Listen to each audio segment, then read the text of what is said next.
Today we're hosting a very special guest, a Senior Director of Software Development at Oracle, who came to us from New York to talk about, well, to dive into the technical matters of Oracle Apex. Just for the people watching us from home, please remember that through a link that you can find in the YouTube comments, you can ask all the questions that you have for the speaker. And yes, enjoy and give it up for Marc. All right, thank you. All right, let's get started. My name is Marc Sewtz, Senior Director of Software Development. I'm going to start with a brief introduction. I've been with Oracle since 1998, so I'm the new guy. I started working for Oracle in Germany in consulting in 1998. I'm from there, and then one of my first projects was with Oracle in New York City. So I traveled back and forth for about a year, and then transferred over to New York. I'm still there. And I joined, or transferred into product development a few years later. Yeah, in consulting, I've worked on web applications, e-commerce websites, which were fairly new at the time. And then after my initial projects, I joined a project for the city of Chicago. The city of Chicago at that time used Oracle applications to implement everything the city does.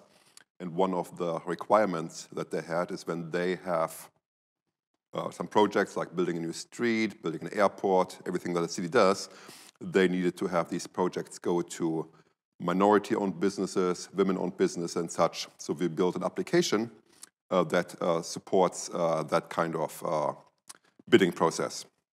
Now, we initially used Java, Oracle Database, SQL, everything that was kind of popular at the time. But we had a bunch of developers who weren't that up-to-date on Java. They all had a more traditional background, a lot of Oracle SQL, Oracle Forms. So they couldn't really quite make sense of Java at the time.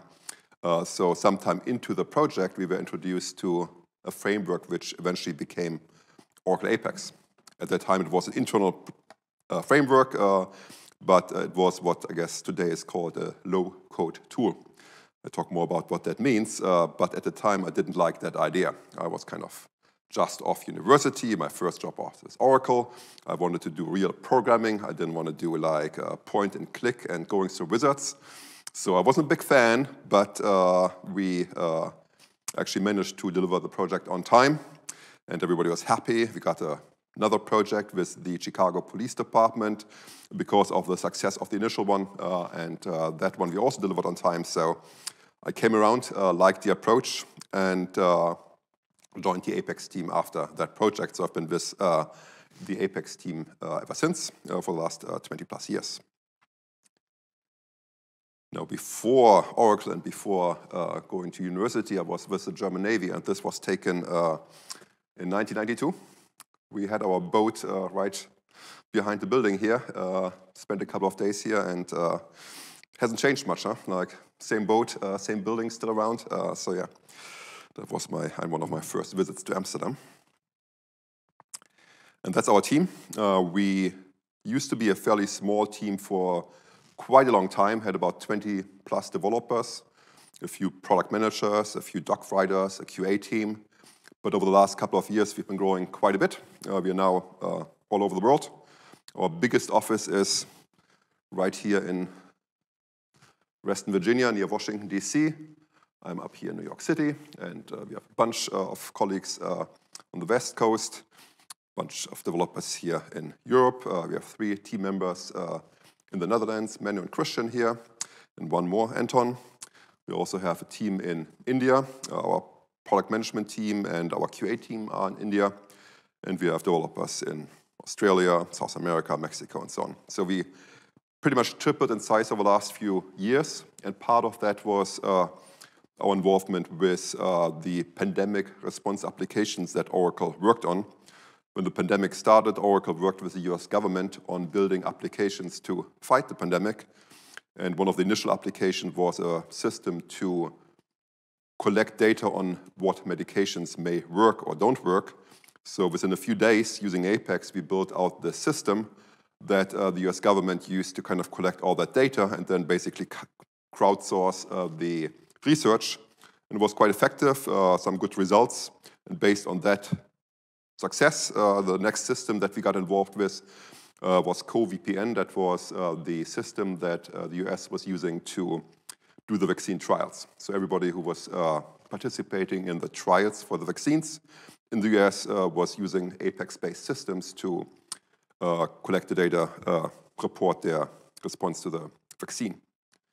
And then by far the biggest one is called vSafe.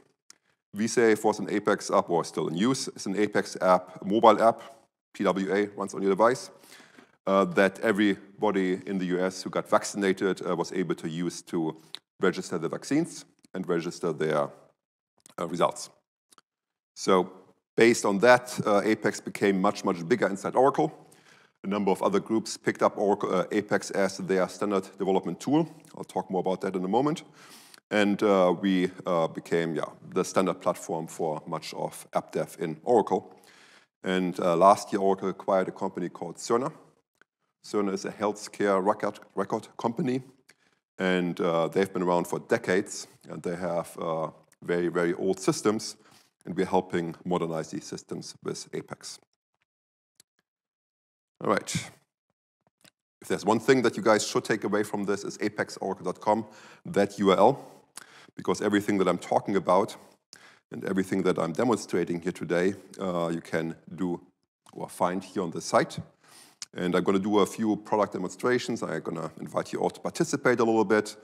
But everything that I'm showing you, I'm going to do on this instance here. So you can just go to sign in and then request a workspace. All we need is your name and email, and you get a free workspace on this instance. You can keep it forever as long as you use it, and just get to know the tool.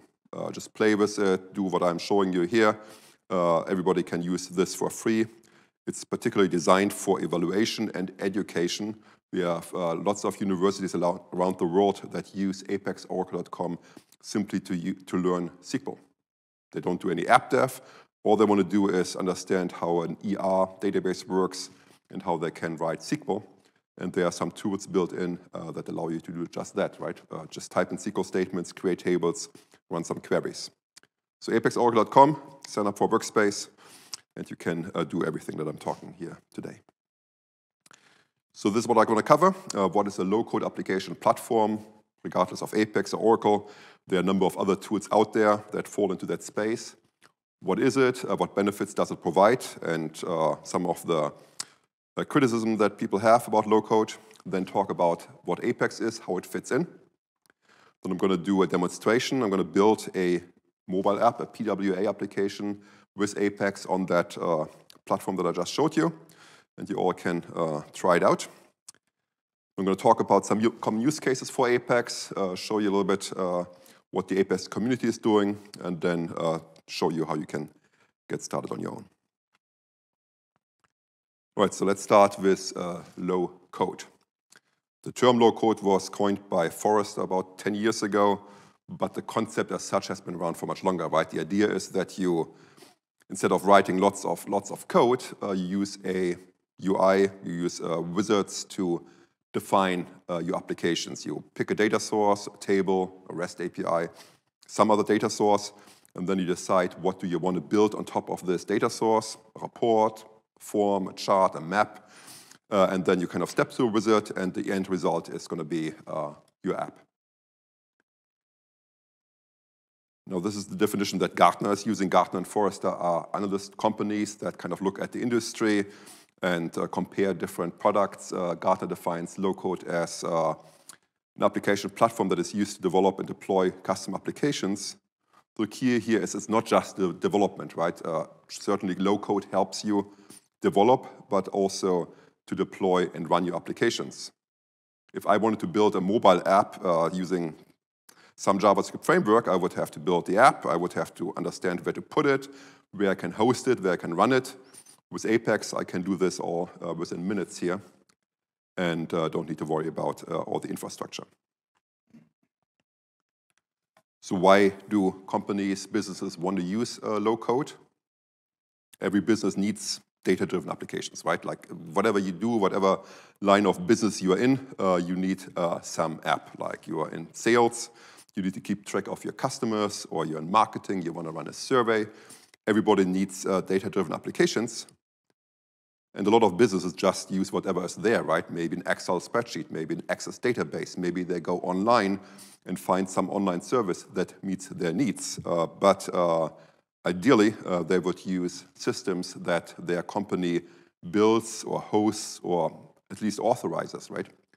So with low-code tools, you want to get away from those rogue applications and build proper web applications. But typically, companies don't have enough developers to really do professional development.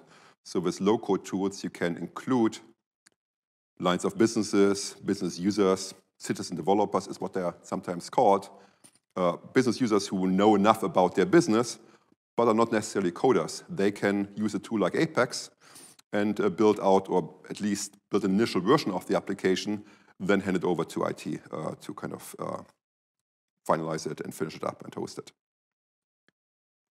The benefits are it's very easy to learn typically, at least to get started, right? Most of these tools are open for more complex things, but getting started is typically pretty easy. You write a lot less code, typically just go through Wizard. And you're much quicker building out these applications, making them available.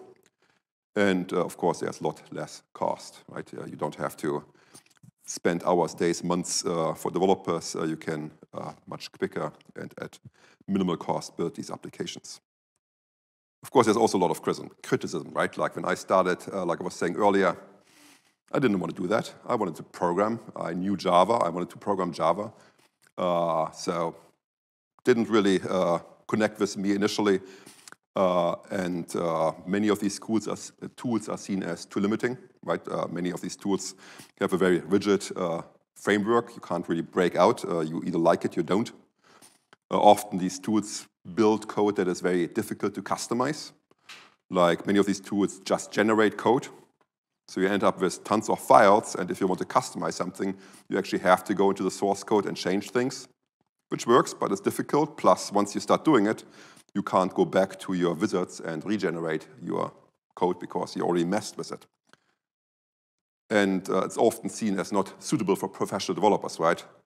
Professional developers want to do real coding, so why bother doing low code? But there are some tools like Apex, I would like to say, that are open enough for you to really build your code at any level of the stack, right? You want to build pure SQL inside a database. You can do that with Apex. You want to build your own JavaScript. You can do that too. So Apex is a tool that is very open and allows you to really focus on the problem that you want to solve. You don't really have to worry about the whole infrastructure. You don't have to worry about making things responsive or accessible. All of this is taken care of for you by the framework, so you can actually focus on the task at hand, but you can still code as much as you like to.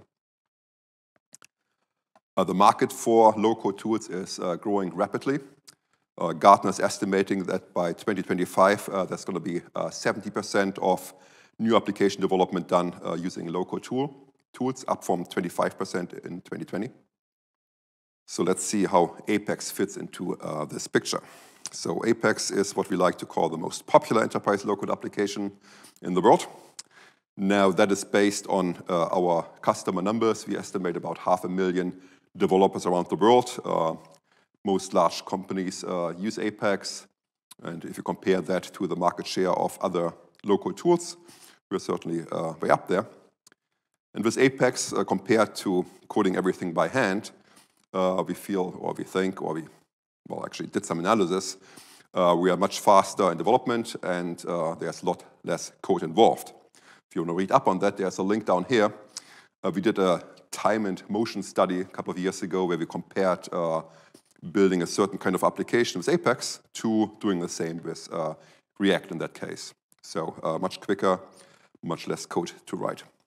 And with Apex, you build applications that run on desktops as well as mobile. It's not a native mobile framework, but allows you to build PWA, progressive web apps, that run on your mobile device as well as your desktop devices. Right, a little bit about the architecture and how Apex works. So most of development is done in a web browser. You go to apexoracle.com or to your own instance, and you start development in your web browser. When you run your applications, you can run them on your desktop, on your mobile devices and such. So the UI to Apex for runtime and development is a web browser. Once you get a little bit further ahead, once you start writing your own plugins, your own JavaScript, your own PSQL, you can certainly use other tools as well, right? You can absolutely use Visual Code or Toad or SQL Developer, whatever you want to use to do more advanced stuff. But for most basic application development, all you need is a web browser. And then Apex, the framework or the engine itself, is built into the Oracle database. So the Oracle database is Oracle's core product, right? That's what we started out with. And today, when you want to use or run an Oracle database, you can either go to the Oracle website and download the database, or you can run the database on our cloud, or you can go to apexoracle.com and get your little slice of the database there.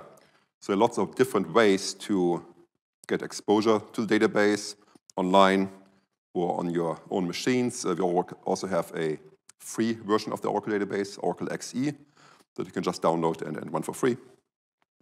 So lots of ways to get the Oracle database, and Apex is built into the Oracle database. So if you do it on your laptop, you install both database and Apex. If you do it on the cloud, Apex is already there, right? You kind of sign up for database, and Apex is part of it. And then because the engine is built into the Oracle database, we are very close to the data. Typically, when you have a web framework, you have like a middle tier that you need to scale, and the middle tier has lots of round trips going onto the database to kind of pull in some data. For some page rendering, you might have like, I don't know, 20, 100 calls going back and forth between the middle tier and the database, or between your client and something. With Apex, all of this happens inside the database. You have your business logic, your page rendering, all happening inside the database right next to your data. So it's the same node, no network round tripping going on. Once the page is ready, it goes back to the client. And I touched on that a little bit. So Apex is a feature of the database. So it's not something where you go and buy and pay for. If you buy in the Oracle database or you sign up for Oracle database service, and Apex is part of that. Now, there are many other low-code tools out there that limit you in terms of how many developers can use it or how many end users are allowed to use it.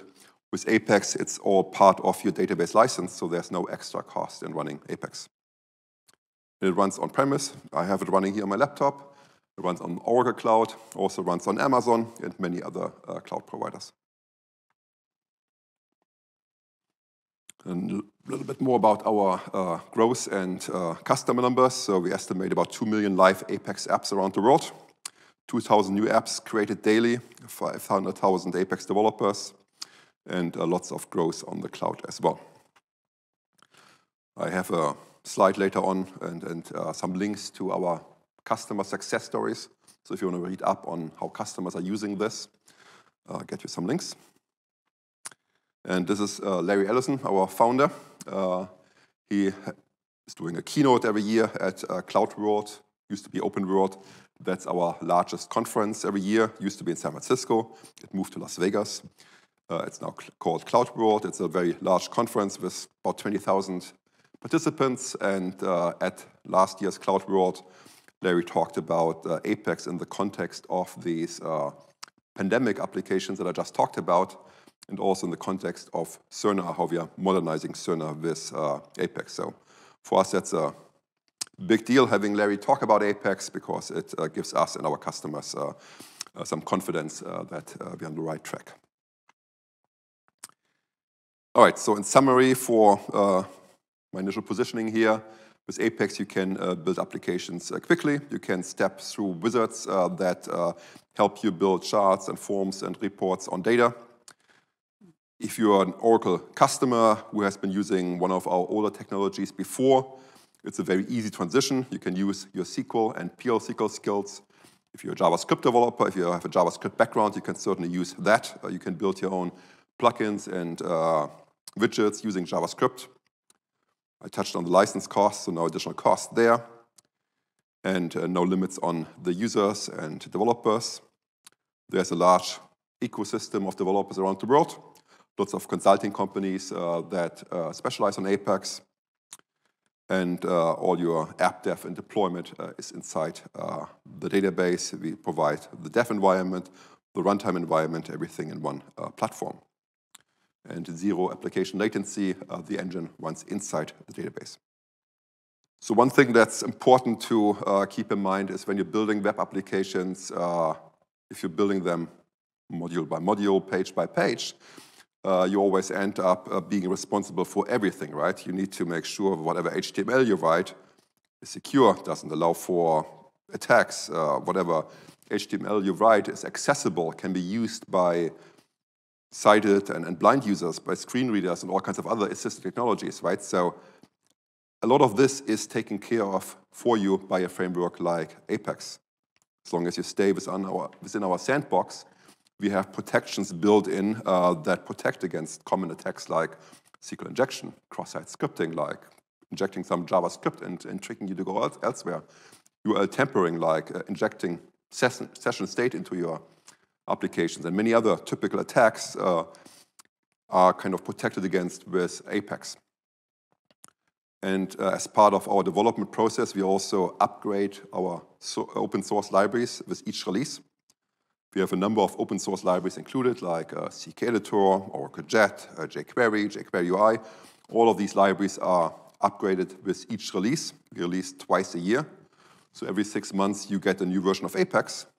And we take care of these library upgrades for you. We test them. We make sure everything still works. We also have all kinds of tests running pretty much every week that scans our code for any kind of potential SQL injection vulnerabilities, scans our open source libraries, notifies us if any CVEs are being found. So a very structured process to get our releases out. And then likewise with accessibility. So you want to make sure that your applications are accessible, right? It doesn't help everyone if you're just creating apps that look nice.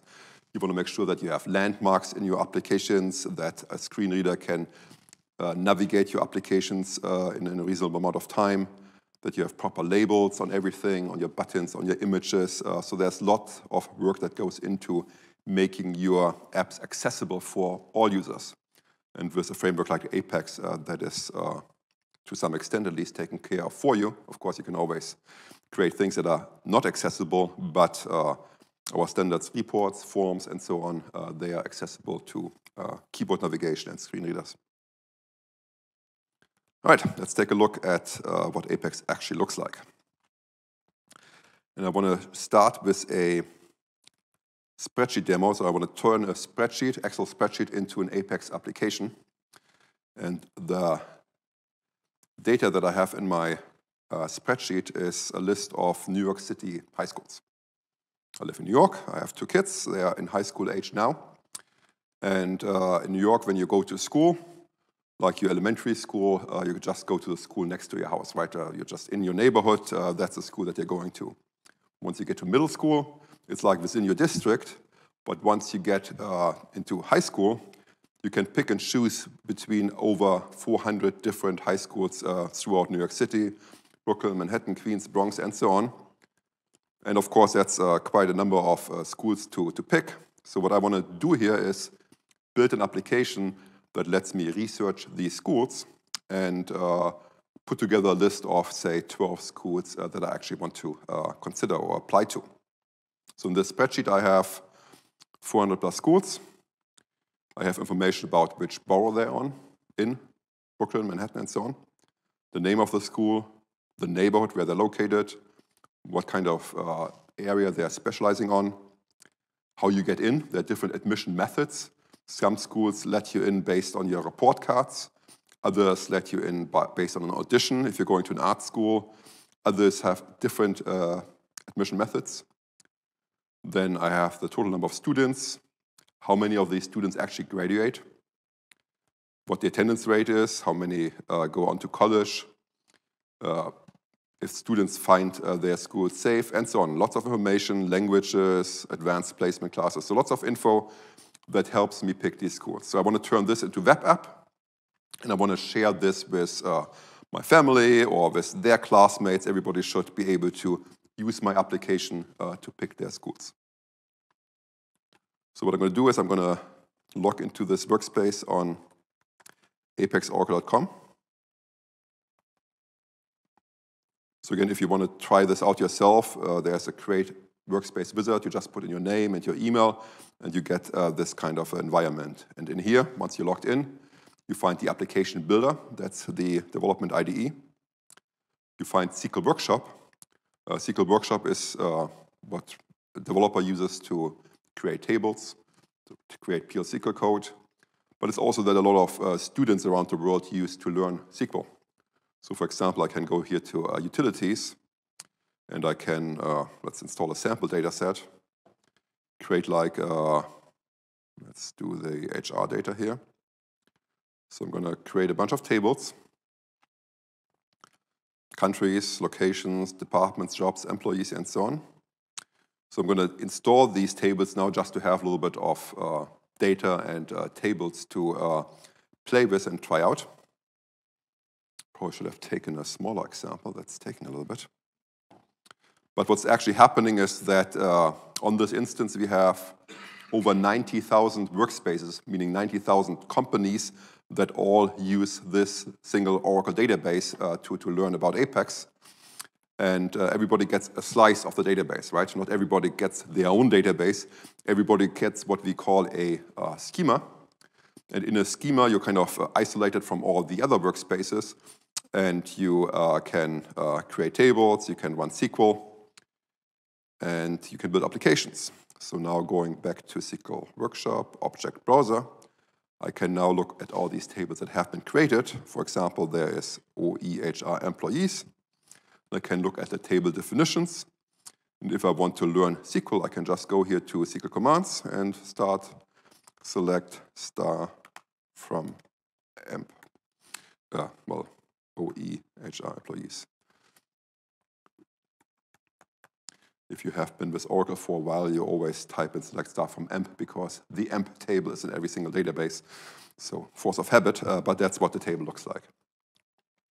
So that's a very nice environment to just play with Oracle databases. You get your own environment, you're completely isolated from everybody else. If you're serious about learning SQL, so I would recommend livesql.oracle.com. livesql.oracle.com is also an Apex application, but this is really designed for you to go through scripts and tutorials. So this is another free site. You can look at view scripts and tutorials, and there's an introduction to SQL. There's the AMP Adapt that I just mentioned. So it's a great place for you to just learn about SQL in general, Oracle SQL, Oracle Pure SQL, and you can just start coding. And then you get an environment that looks like this. And then you can just put in whatever SQL you want to do, load some examples, and use this to learn about SQL. So livesql.oracle.com, great learning resource. All right, back to here. So let's go back to the application builder. Oh, I kicked myself out.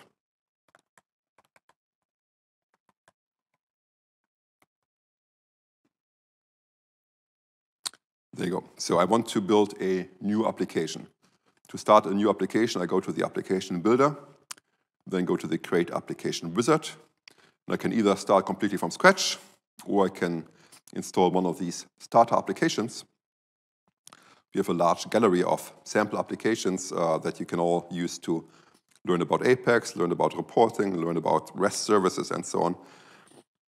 But I actually want to start from a spreadsheet. So from file, I can just grab this file and drop it right in here. Whoops, not this one. So this is kind of a preview of the data that I'm about to load. And all I have to do is just type in a name, high schools, and then load data. So what's happening now is that Apex creates a table called high schools with all the columns that were derived from that spreadsheet. And then it loads all the data in, and it takes me to the create application wizard.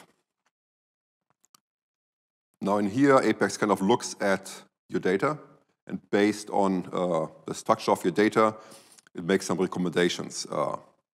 There's data that might look nice in a dashboard. You may want to have a high school search, which is exactly what I want. There's also a high school report you may want to be able to report on and edit your high school data. I do want to use a different icon, right? This light bulb is nice and all, but I do have a Statue of Liberty icon here. It's New York City high schools after all. So there you go. I'm going to move this into the middle, save icon. And then I also want to have a different look and feel. We have a number of UI theme styles built in. This blue one, dark one, redwood light. And I can either pick one of these, or once I created my application, I can use our built-in theme roller to create my own theme style, apply my own colors, apply rounded corners, or whatever I want to do. And then I want to create this as a progressive web application, and also want to be able to change my UI later on. So I'm going to enable those two features. And that should be all for now. So now Apex goes in, looks at my definition, but instead of generating tons of files and code, it just writes metadata into the Apex metadata repository. And this is my application now. So now when I want to deploy and run it, I just hit the run button, and then all the pages that you're going to see are generated on the fly out of this metadata repository. That has a big advantage over code generators because I can go into my application at any point in time and make changes. I can go into the home page and write my own JavaScript to emit some kind of widget, or I can go into my high school search and type in some other SQL or pure SQL. So I can always go in at any level in my stack, inject my own code. There is no regenerating of code happening. It's just executed automatically every time I run an application. All right, so to run an application, you push run, and then you get to a demo screen or a login screen. And this is out in the internet already, right? ApexOracle.com, that is a public site. So if you all want to try this out, I'm going to share this QR code here. So you're all welcome to lift up your phones if you like and get to this same applications on your phone. So you should all get to a screen that looks like this. I keep this up here for a moment.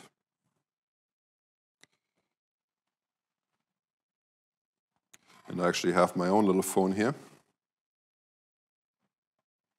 So I'm just going to share this as well.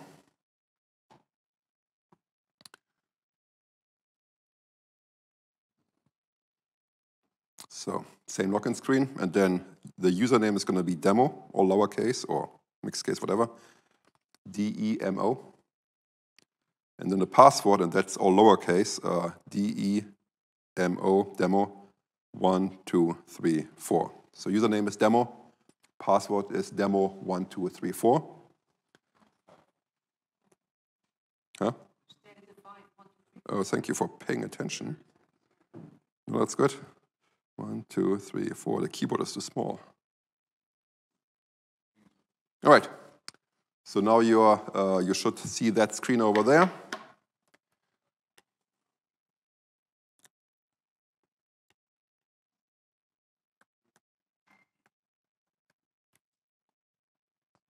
Yeah.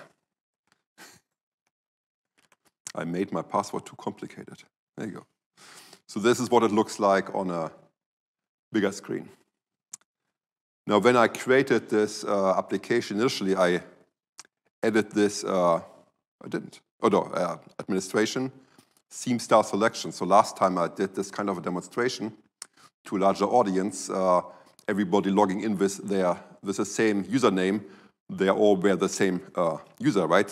So they all started playing with the theme style selection. So in the theme style selection, you can go between redwood light, Vita red, apply changes. And then you have a whole different look and feel, right? And if you don't like that, you can go back in. And you go, say, to Vita. And then you have this blue look and feel. And if you still don't like it, you can go to customize. And you can't do the customize because that's only something I can do as a developer. But I can start the theme roller, then change the global colors, go with maybe some nice purple here. That looks nice. And I can change everything, right? I can do the global colors, I can go into the containers, I can do rounded corners, I can do different fonts, I can go into regions, so I can completely customize my look and feel here. And once I like the look, I call this purple. I can go with this and apply it. There you go. So as I continue my demo and you guys change the theme style, you'll see this instantly here on my screen again because we are all the same user. We will all see whatever theme styles you're selecting. See, someone already changed it back to gray. Well done. You're paying attention. All right, so this is how you build an application and how you deploy it. So it's out there on the internet. And because it is a PWA, you can install it on your device. So there's a little icon up here. Let's reload this. Nice purple. So there's this little install icon. When you click this, install, it'll show up on your home screen. So when I go back to my home screen here, it should show up here. It didn't. Oh, there you go. So up on the right-hand corner, you'll see the high school icon, and I can start it and now run it as if it were a native app, and I can log in with the same credentials, and I can also remember me, enable that. So next time I come back, it's persistent authentication. It remembers me. I don't have to log in again. All right, so you should all be able to do that. Now looking at the actual application, and let's start with the dashboard. The dashboard tells me a little bit about the data, right? There are 119 high schools in Brooklyn, 107 in Manhattan. Those are the different neighborhoods. Down here I have the different specialties and the different admission methods. And then I can go to this high school search. And I can now start filtering down my results, right? This is what we call a faceted search. It's kind of like what you see on like e-commerce websites, Amazon, or whatever you use. And you can narrow down the results now with these different facets. All of this is, of course, configurable. This is just a default setup. I can go into Page Designer and make changes. But let's stick with this for now. So 427 schools. I do want to have schools in Brooklyn and Manhattan. I live in Brooklyn, like about 20 minutes away from Wall Street. So Brooklyn, Manhattan would be good places to go to. And I'm primarily interested in screening schools and testing schools. So when you look at a chart, you see the different admission methods. And screen schools and testing schools, they look at your report cards. They're merit-based, so you go get in if you have good grades. Let's show all of these. That's the total number. And now as I kind of start changing things to, let's say, a high attendance rate and schools that are considered safe, you see how the distribution here changes, right? So the screening schools and the schools that are doing testing, they rank very highly now. So now I can further pick Brooklyn and Manhattan, testing schools and screen schools, and that should do it for now. There you go. So now I narrowed down my list to 27. So that's a good number of schools to start with. My son actually goes to this one here, Millennium Brooklyn, so definitely in the mix. All right, so that's what's called faceted search. Now, the report is nice, helps me kind of read up on the schools and such, but would be even better if I could look at a map of my schools, right? I want to know where these schools are located, if they're not too far away. So I'm now going to edit this page. And this is our page designer. That's the main IDE of Apex. And in here, I can go and change this report from a classic report into a map. All right, so now it's a map. But by changing it into a map, maps have different layers. So this one is going to be my high school layer. And the data source for this map is going to be my region source, same as my report. And then I just so happen to have a longitude and latitude column in my data. So let's pick these. And then I want to see a tooltip. That should be my school name. And then some information. Again, I guess the borough. Well, let's do the school name again at the borough.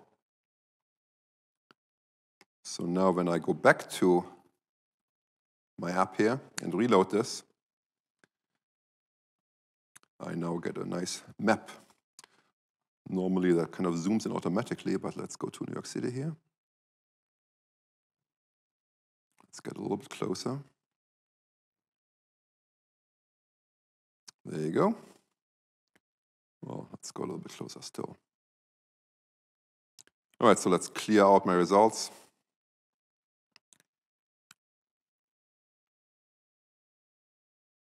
All right, so those are all the New York City high schools. I live right here. So let's narrow this down again. Brooklyn, Manhattan, oops. Well, you can see how the different boroughs show up here, right? And then screening schools and testing schools. Schools that are seen, that have a high attendance, that are seen as safe. There you go, that narrows it down quite a bit. And now let's go to my neighborhood down here. Right here, this is Millennium Brooklyn. This is the school where my son goes to, and it's right across the street from our house. And then other candidates would be downtown Manhattan, here near Wall Street, Millennium Manhattan, or Stuyvesant, or Brooklyn Tech, and so on. All right, so that's all nice. Helps me really narrow down the schools. But I do want to know a little bit more about the locations where my kids potentially go to school. So another interesting resource is something that the New York City, that the city of New York provides. And that's the New York City Open Data Portal. And on this portal, you can look up everything that's happening in New York, demographics, crime data, business construction permit, everything. I want to focus on this data set, which is crime statistics. So I want to see what neighborhoods are high in crime. So in this data set, you get 500,000 rows. You get information on the locations, the crime that happened, when it happened, and so on. And this open data set provides REST APIs. There's a REST endpoint that looks like this. I can just copy it and then look at the data. And that probably pulls in like 1,000 rows by default, so it might take a little bit of time, but it gets you a JSON data feed of all the New York City crime data. And I want to plug this data feed into my Apex application, right? So now to get a nice JSON formatting here. So that's the data. I'm just going to take this URL here. I'm going back to Apex, get back to my application. Go to Share Components, and inside Share Components, I can do things like my navigation bar, my authentication, my authorization, printing, everything is controlled through Share Components, including my data sources. So in here, I'm going to create a new data source. So before I created an application based on a table in the Oracle database, right? Now I want to build and extend my application with remote data, external data with this REST API. So I'm just going to plug in this REST endpoint. I'm going to call this New York City Crime.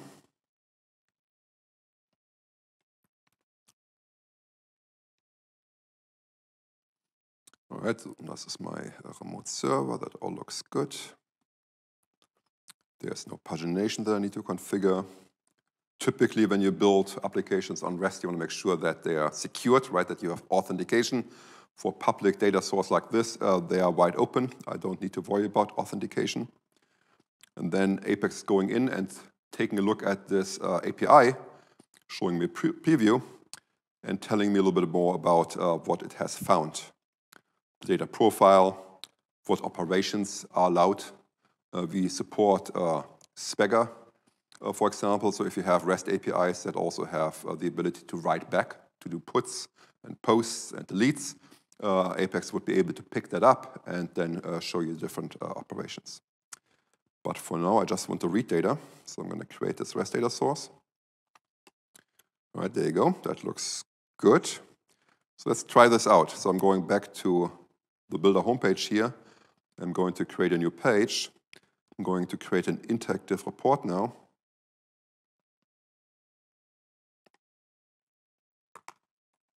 I'm going to call this NYC crime. REST data source, NYC crime. So if I were to build something like this on a local table, I would just pick local database. I could also do a REST-enabled SQL service, so I could go to a remote Oracle database. And I'm also able to do this on a remote MySQL database. If you're running MySQL, this would work as well. Let's create a page. And that is what it looks like. There you go. So there's my data, a little bit hard to read, so let's refine this a little bit. I'm going to pick the columns that I want to see. I'm going to move them all over. And then I want to see the date, the borough, Manhattan, Brooklyn, and so on. I want to see the PD description, the victim's sex, the suspect's sex, the victim's race, and the suspect race, and an offense description. And let's just go with this for now. Apply changes. And now you can see there are robberies and harassment and larcenies, all kinds of crimes happening in different boroughs, and some additional data. Okay, so that looks good. That seems to be useful. By default, this API gives me 1,000 rows. Maybe I want to have a little bit more. So I'm going back to this REST data source. And I can actually supply arguments to this data source that let me control, filter the data remotely, or change the number of rows that I'm getting back. And what you would use here is a query string called $limit. And this is specific to this particular API that I'm working with. So let's take 5,000 rows. So I'm going to add this parameter. It's going to be added to that URL that I created initially. But I don't need to worry about it. It's all taken care of by Apex for me. And then when I go back here, it might take a little bit longer now. I'm going to reload this page. And then I have a total of 5,000 rows that I can paginate through here. But what I actually want to do is to take this data and add it to my map as a second layer. So I'm going back to my high school search. And I'm going to edit this page now.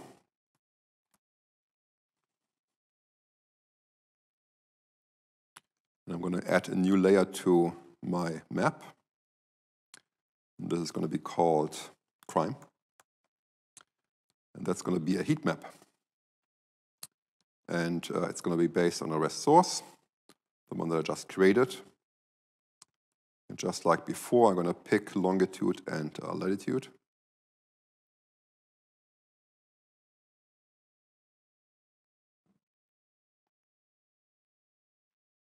All right, that should probably do it.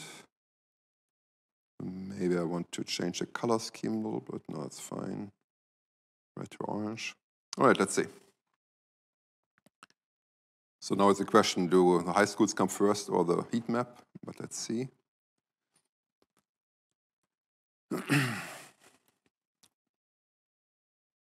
So it's now going to draw these 5,000 data points as a heat map on my map. And I probably want to have my high schools on top, so let me change that. Just going to move this up. All right. So the points or the areas that are most red and orange, they are clearly the ones with the most crime. So you want to pick a neighborhood that's a little bit lighter in shade. So now I created this map with a heat map of the New York City crime data overlaid with the locations of my high schools. So I'm still feeling pretty good about our school here. Not too much going on around this area. All right, so this was my high school analysis and a few more points on PWAs. So you've seen how you can install this on your device. but we added a few more features. When you go to application and then go application definition, there's a link to, well, first the user interface where you can change your icon. If you don't like this, you can change it to a different icon. It has different sizes, right? Like depending on your device, you get the icon in different sizes. And you can navigate to progressive web app and configure everything about your PWA, right? Like if it's standalone, screen orientation that are supported. You can add custom screenshots. So when you install your application, it helps you kind of preview what your PWA would look like. So I'm going to plug in this screenshot here. Obviously, I've created these screenshots ahead of time, but they're for the same kind of application. Let's add another one.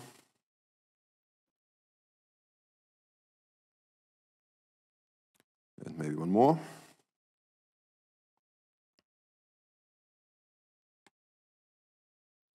And then you can also create shortcuts, right? Like if you want to be able to push and hold the icon on your device and then maybe go to straight to like the search or the administration. And I should have enabled that before. No, public session. There you go.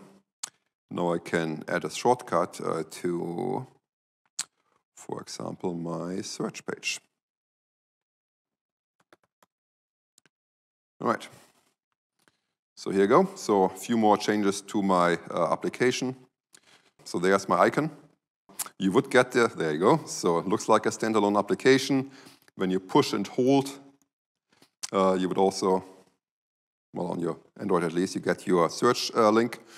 And it also shows up in this menu over here. Also shows up in your Chrome menu. So it's now a PWA installed on your device.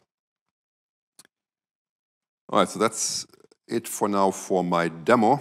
Before I go back to more slides, though, any questions so far? Any comments?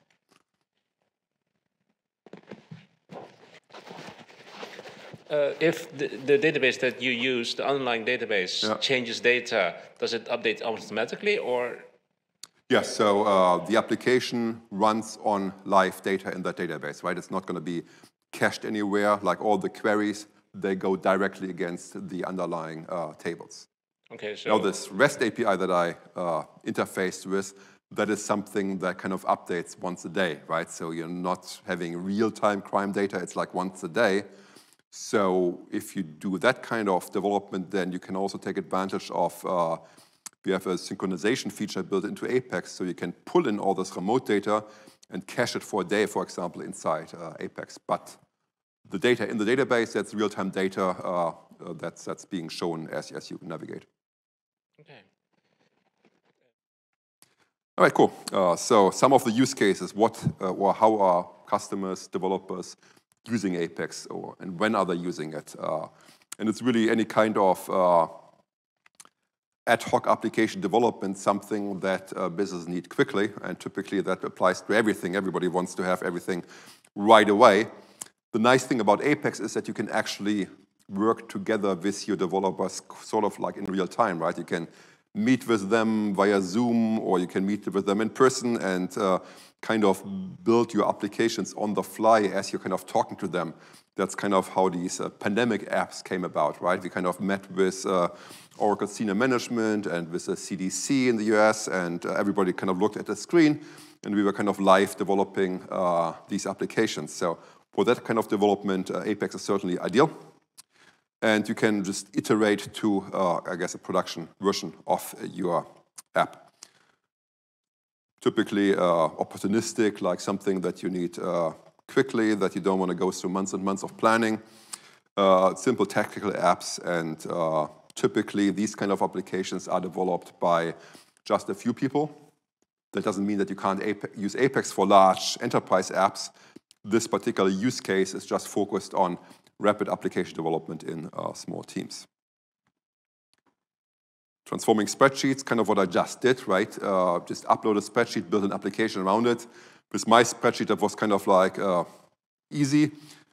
What a lot of companies do is they track everything they do in a spreadsheet, and then they kind of email them around and creating a huge mess, right? Like you kind of email a spreadsheet to this person and that person, everybody makes some modifications, they email it back. How do you kind of bring it all back together, right? This is something that web application solves. You can just upload your spreadsheet, build a multi-user application that you can share with everyone, and make sure you always are up to date on your data. Building or extending enterprise applications. So Oracle has the Oracle database, but Oracle is doing a lot more than just database. We have lots of different ERP and CRM software offerings. We have the Oracle e-business suite. We have Fusion applications. We acquired a number of other vendors. There's NetSuite and PeopleSoft and lots of others. And all these different systems, typically customers need to extend them in some way, right? They kind of cover most of the functionality they need, but almost always a customer wants to have some extension, something more than what's available out of the box. And that's where a tool like Apex comes in, right? You can very easily integrate with all these different ERP and CRM and SaaS offerings and tap into the same kind of authentication with Apex and then build your own extensions to these systems. And then there's a very, very old technology in Oracle called Oracle Forms. Started out in the 1980s with like terminal-based UI. In the 90s, it became a client-server-based Windows API UI. And then at some point, it was moved to Java and some form of web UI. But it kind of got stuck in the technologies from 20 years ago. So a lot of customers are working on modernizing the applications to the web. It's one of the first things I did 20 years ago. Still, there are hundreds of thousands of customers out there that use Forms, so they still want to migrate to something more modern. So they use Apex because it has a lot of similarities to this older technology. It uses Oracle tables, SQL, PL/SQL, lots of similar concepts. So it's something where a lot of our long-time customers feel right at home. All right, and then I want to show you a little bit about how we are using Apex internally in Oracle. And one of our biggest sites is shop.oracle.com. So the Oracle online store is actually built as an Apex application. And then we have a lot of general business units, GBUs. So I kind of talked about how Oracle has Fusion apps, PeopleSoft, e-business suite and such. They are kind of broad applications that provide ERP and CRM software. But Oracle also has a lot of industry-specific solutions. If you're working in communications or food and beverage or retail or healthcare, there are lots of industry-specific solutions that Oracle provides. And all these GBUs have now standardized on Apex as their standard development platform. So for the big ones, Fusion apps and such, Oracle over the last decades has been using Java. Now they're using more JavaScript. But for these verticals, the standard is now Apex. And inside these GBUs, that's kind of 40,000 people in Oracle. They have this Apex Foundations concept, which really provides services around how they build Apex apps internally. Then we have a people directory, employee directory. So everyone in Oracle, all, I don't know how many we are, 150,000 employees can now, can use ARIA to look up employees. This has been around for over 20 years before Apex even became a product.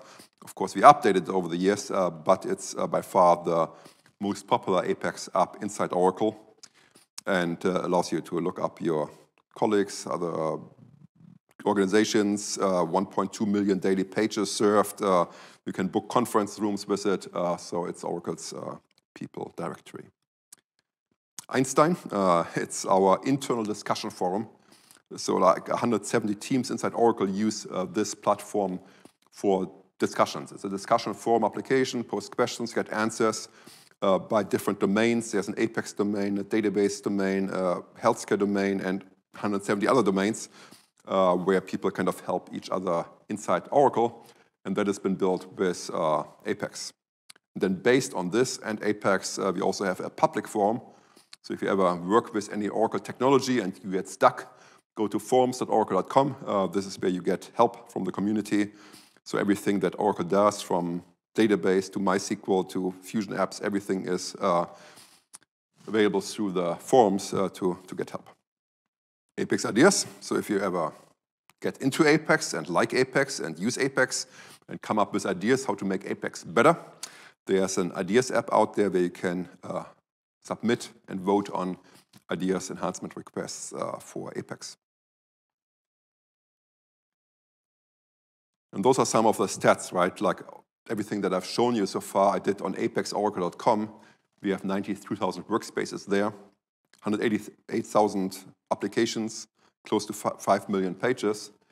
And then internally, we have a very similar service, smaller, 6,000 workspaces, but that's still 6,000 different teams in Oracle using Apex Oracle Corp. And they use Apex Oracle Corp to do anything a company does, right? Like they track their customers, they track their HR activities, everything that a line of business does, they go to apexoraclecorp.com on that single instance and run their business through this site. All right, we already talked a little bit about the pandemic apps. So TLS, that was a system that Oracle built within a few days to track which medications may help. That was early on in the pandemic, before there were any vaccines. CoVPN is a system that we built for the vaccine trials. vSafe is what everybody was able to use once they got vaccinated to report on their side effects or any other thing they want to report on.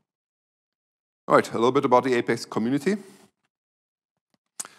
We have a very enthusiastic and active community that was mostly taken before the pandemic, I guess. So at all these conferences, we have conferences around the world.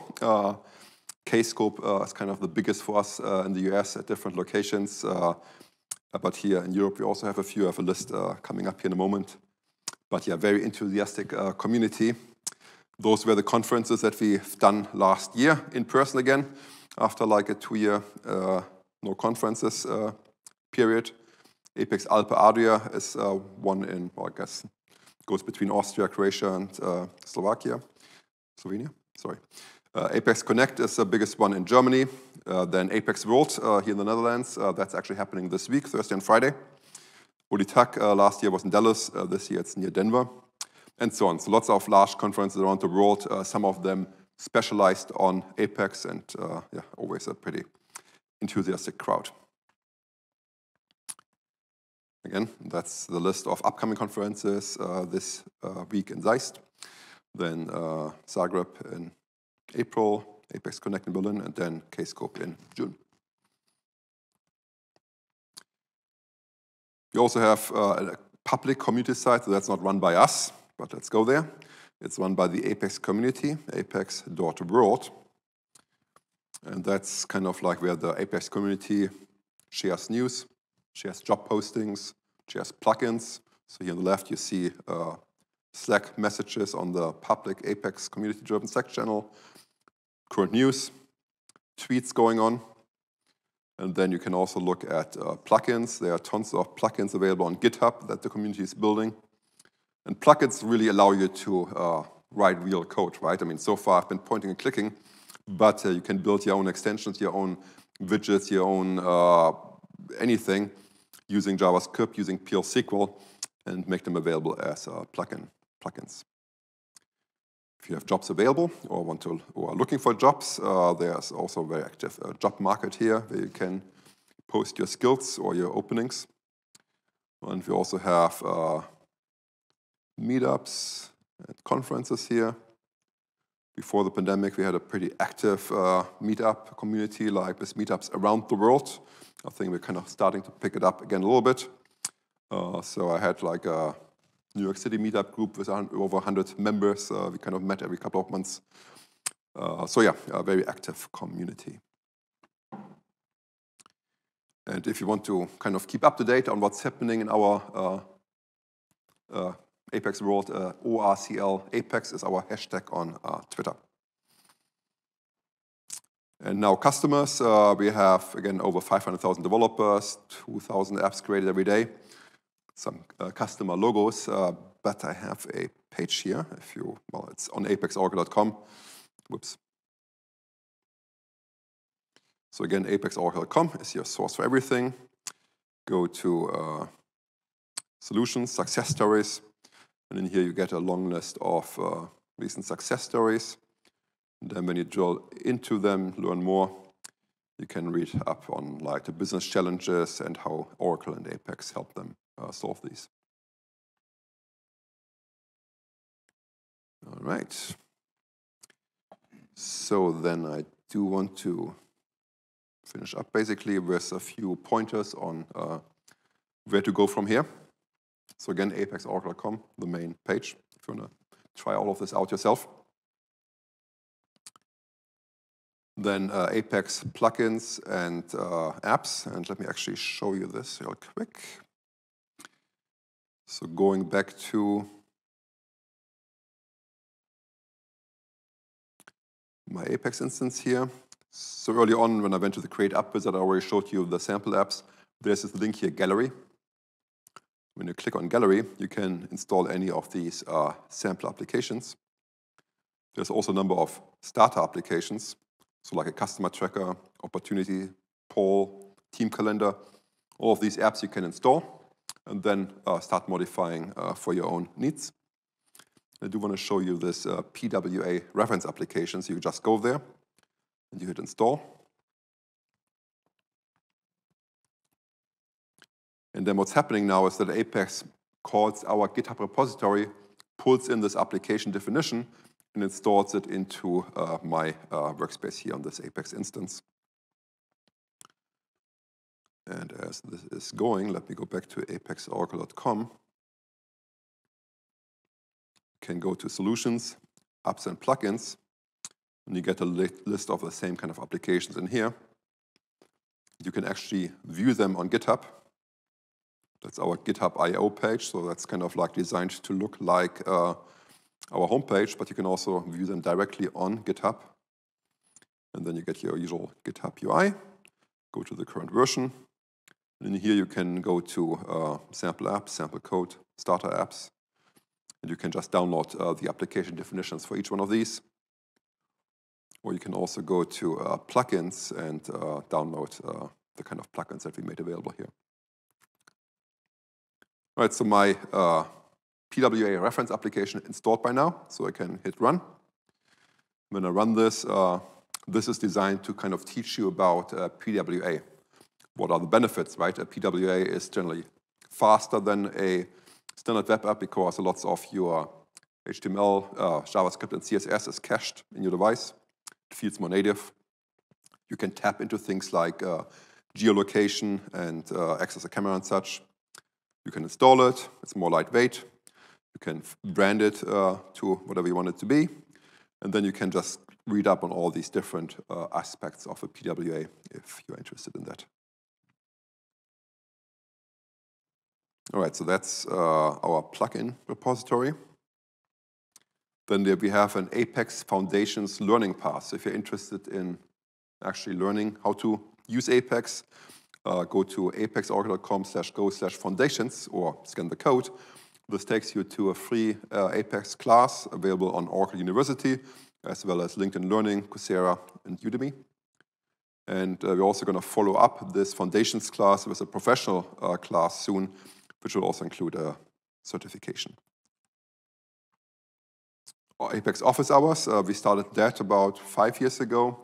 Like once a month or more frequently, we do Apex office hours, typically on Thursdays at 10 my time, which is, I guess, 4 p.m. here, 1600.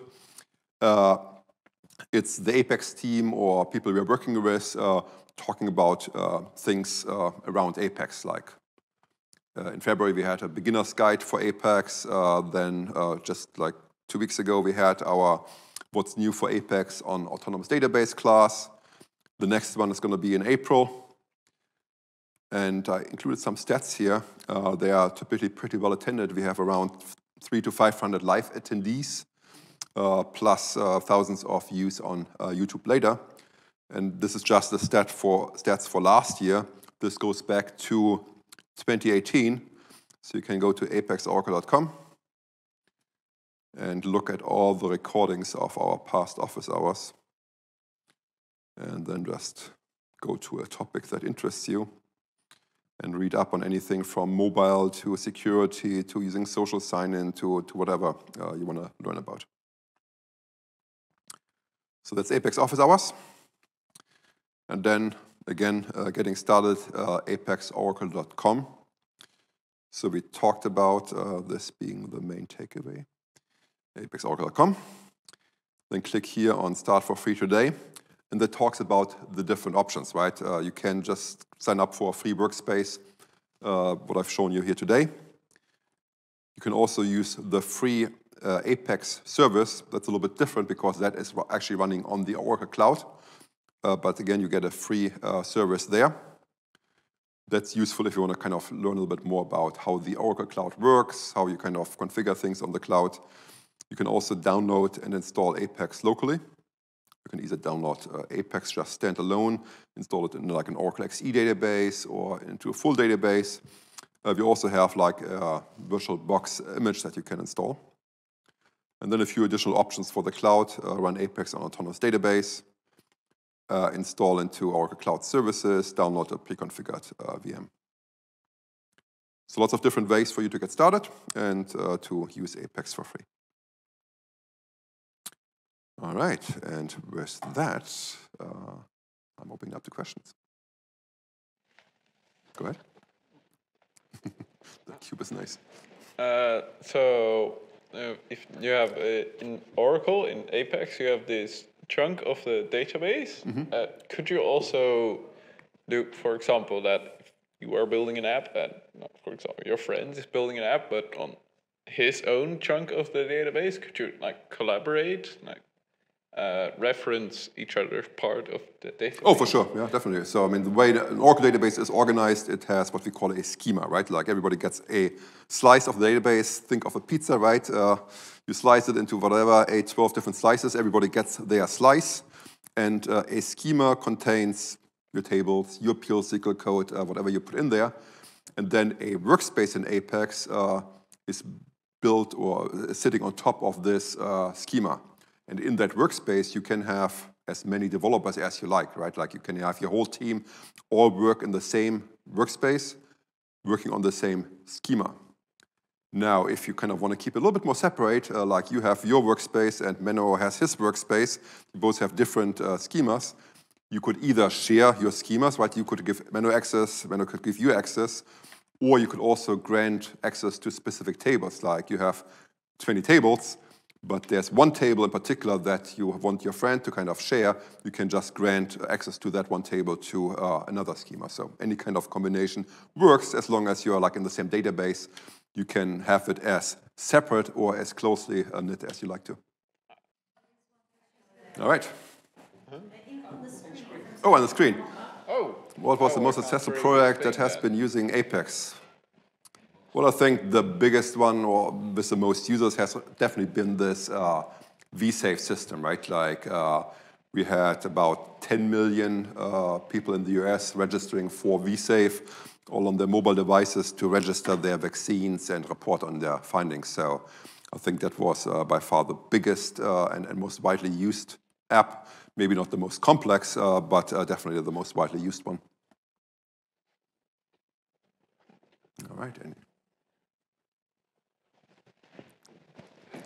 So when you're building the apps, are they less dependent on, like if you use a mobile device, on what version you're running? Because it's web-based, yep. Does it matter? So normally you would have to look at updates on Android or iOS.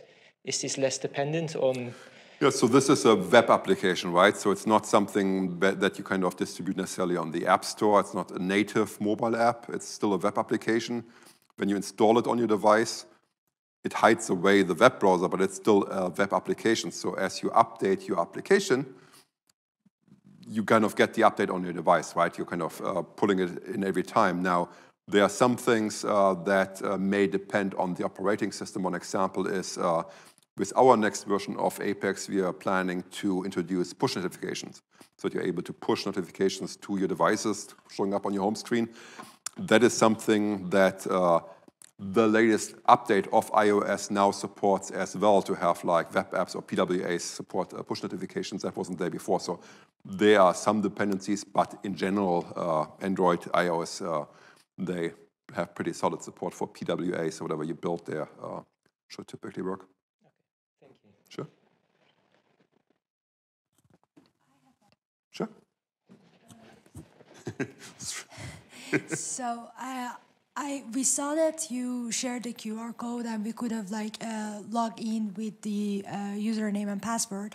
But like as the user, if I want to share this app with someone to use this, we are like sharing a link for them to download it. And is there any option for them to become a user, like make an account in there, or like just using it without? You know, I want to know how people can use it. Oh, sure. Yeah, that's an excellent question. So what I've shown here is kind of like everybody uses the same user. That's why you kind of all saw how we kind of changed the theme and saw the same results. When you build real applications, you want to have different user accounts for everybody. And Apex has a number of authentication schemes built in that you can use for that. You can either use what's built into Apex, where you kind of manage your set of users inside Apex. So you would go to the builder, you would go to manage users and groups, and in here you kind of create user accounts for every one of your users. But most enterprises, most companies, they use some form of single sign-on, right? Like maybe they use LDAP, maybe they use Oracle single sign-on, or maybe something else. So you are able to configure your Apex application to use different authentication schemes. So going here to my high school app, I go to shared components, go to authentication schemes, and then I create a new one, and there are a number of pre-configured ones. I can also build my own authentication scheme entirely myself. I can use database accounts, I can use HTTP header variables if I'm using some other means of authentication. I can use LDAP. I can also use social sign-ins, so you can actually build Apex applications, and we have like support for Facebook and Google built in. You can also use Twitter or LinkedIn or whatever you want to use. You can use this social sign-in to log into your Apex applications. And that's, I have like one of these office hours that I just talked about. Like 2 years ago, I did like an office hours where I showed how you can have like both Facebook and Google configured at the same time for one application. You can pick and choose. Do you want to log in through your Facebook or your Google account? Can we give different access to different users, like to choose which people can do different things?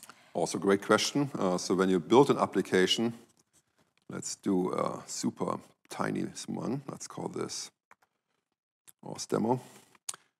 You can create access control here, create the application, and that is actually building access control into the app.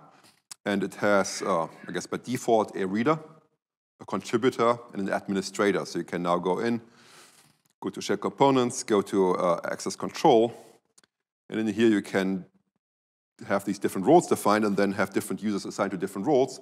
And depending on who you are able to just read the app. You can go in and edit things. You can be an administrator and see the admin screen. So depending on your role, you can do different things. And every little piece in Apex, a button, a field, a page, a tab, they all can be associated with these authorization schemes, so you can very easily configure your application to work with these different roles. Sure. I can see that we also have 3 new questions from the people watching us online. Do we still need to learn how to code in C and C++ if there are such platforms as Apex? Well, I would say so, right? I mean, this helps you, but it doesn't take away the need for coding, right? If you're working for the Apex team or any of these teams building these tools, you clearly need to know coding. But even if you are like a developer using a tool like Apex, you still want to be able to extend things. I mean, C and C++, not for Apex. Apex is based on SQL, PL/SQL, and JavaScript. But you definitely want to be able to code, say, in JavaScript if you want to build like new widgets on the client. Or more recently with Apex, with the Oracle database 21 and 23C, you can now also code JavaScript inside the database. JavaScript is now a language that you can use to write store procedures inside a database. You can upload your favorite libraries into the Oracle database and build JavaScript. So you definitely want to be able to do real coding if you want to do, say, more complex business logic.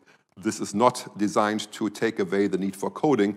This is designed to be like a environment that helps you with all the things that you don't want to worry about, right?